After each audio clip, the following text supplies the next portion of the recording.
In 1968, Dr. King was assassinated and Chicago was set ablaze. McDonald's franchises sat empty and they needed a plan. Operation Breadbasket had one.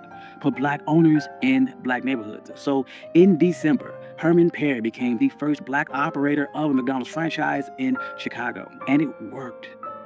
More black operators followed and a pipeline was created. But there was a catch. McDonald owned the land, they set the fees, and they picked your lots. So join us today while we talk about how McDonald's created a black franchise empire and everything that it cost. I'm your host, Country Boy. This is One Mic Black History, and if you like stories like this, you can find more stories like this at onemichistory.com. But without further ado, let's get started. After World War II, America built a new life around cars and suburbia and highways. Interstates cut through black neighborhoods, urban renewal cleared blocks in the name of progress, banks drew red lines on maps around black homes, and the GI Bill helped white veterans buy homes and businesses at a greater clip than their black counterparts. As factories left the city, steady jobs left too. White flight followed, and with that went supermarkets and many white-owned stores. By the mid-60s, a lot of black neighborhoods had fewer jobs, fewer full-service grocery stores, and very little new investment. During this same time, franchisees loved this new America. They had simple menus, fast service, and big parking lots off the highway. Chains like Holiday Inn, Hojo, and new burger brands were built for drivers and suburbia. So in 1956, McDonald's finance chief Harry Sunborn created the Franchise Realty Company. The company would own the land and the building, and operators would run the store, pay a fee, and rent. That meant steady profits for McDonald's even when the store struggled. Most of the risk sat with the owner. Training got standardized at Hamburger University, and ads were funded through a national pool of operators. The model was simple, tight, and built to scale. So black consumers and leaders weren't silent. Since the 1930s, don't buy where you can't work turned shopping into leverage. The Civil Rights Act of 1964 opened lunch counters, but it didn't open bank vaults. In Chicago, Operation Breadbasket used selective patronage to push grocers, bottlers, and phone companies to hire black workers, place contracts with black firms, and deposits in black banks. Johnson Publishing, Ebony, and Jet featured black buying power and sold the vision of how to reach it. The Kerner Commission in 1960 told the country that America was moving towards two separate societies and called out the media for how it pictured black life. Then came April of 1968, and Dr. King was assassinated. Cities erupted. In Chicago, some of its white McDonald's franchisees and workers didn't return. The stores sat dark. McDonald's leaders met with Operation Breadbasket tied to the Southern Christian Leadership Conference. Local leaders said, if you want trust here, the owners must be black. That same year, Harry Petty took over the Woodlawn store in Chicago's South Side and reopened it December 21st, 1968 as the first black McDonald's franchise. He was trained at Hamburger University, and the company helped him finance, allowing for zero partnerships when needed, and appointing small business administration loans. McDonald even donated the first day's profit from Petty's store to the Southern Christian Leadership Conference, tying the brand to Dr. King's dream. Petty did well. A pipeline formed. McDonald's set high priority plan and launched a 50 by 2 program to launch 50 stores ran by people of color within 2 years. They opened a satellite version of Hamburger University classroom on the South Side, so new owners didn't have to travel all the way to Oak Brook, Illinois. Black owners began to meet, and they formalized in 1972 the National Black McDonald's Operators Association. One member called the group both the NAACP and the Southern Christian Leadership Conference for black operators. It became the inside voice for the push for fair sites, trainings, and contracts. And on the ground, the stores mattered. Black store owners hired locally, sponsored schools and church events, and even supported scholarships. They called it goodwill, and McDonald's executives said that it was cheaper than advertising. Real estate helped too. After the late 1960s uprising, many black neighborhoods became cheap. Between 1968 and 1972, the land values in those areas fell roughly 30% on average. So McDonald's could buy low, build fast, collect rent and fees as their sales grew.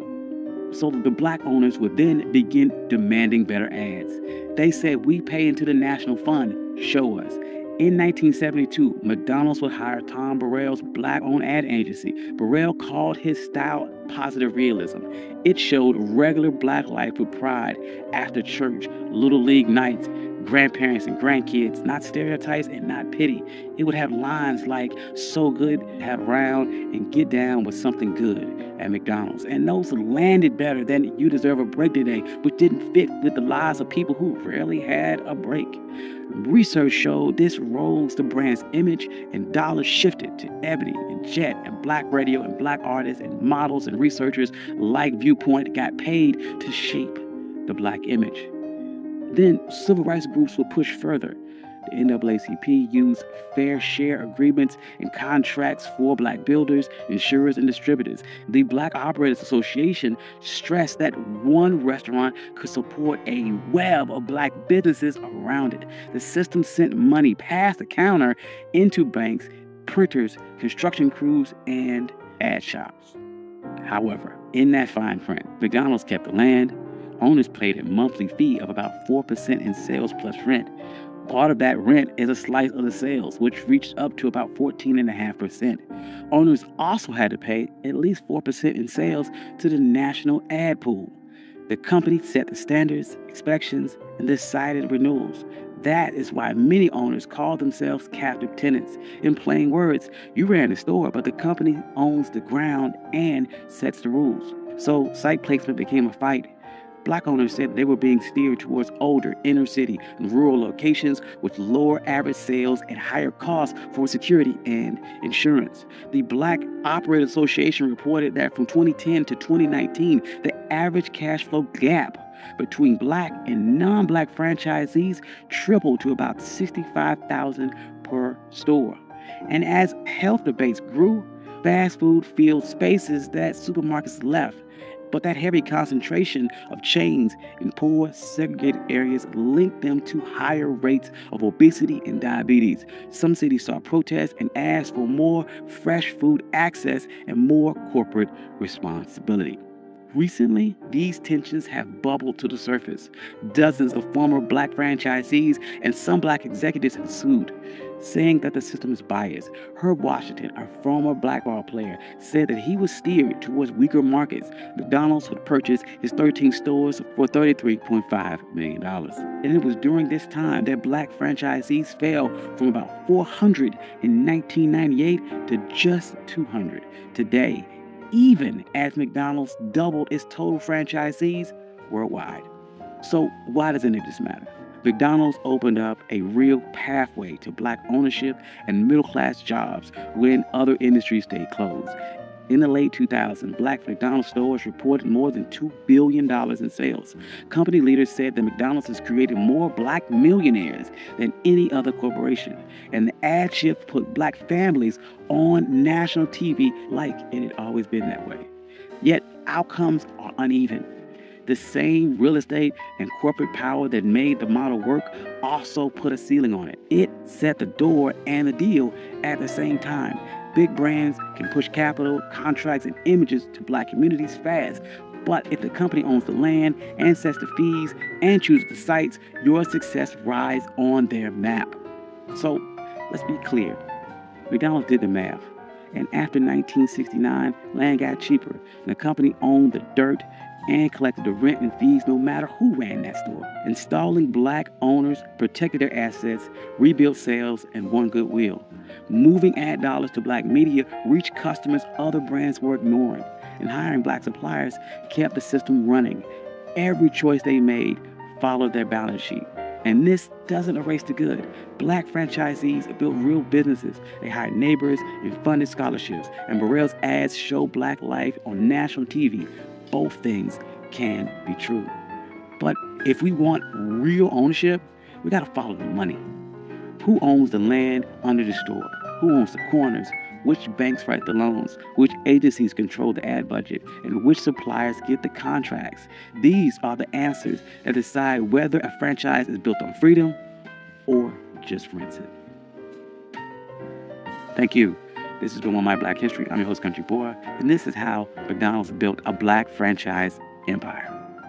If you like stories like this, you can find more stories like this at onemyhistory.com. I'd like to thank all my financial contributors. Without you, none of this could be possible. Thank you all. I love you. Peace.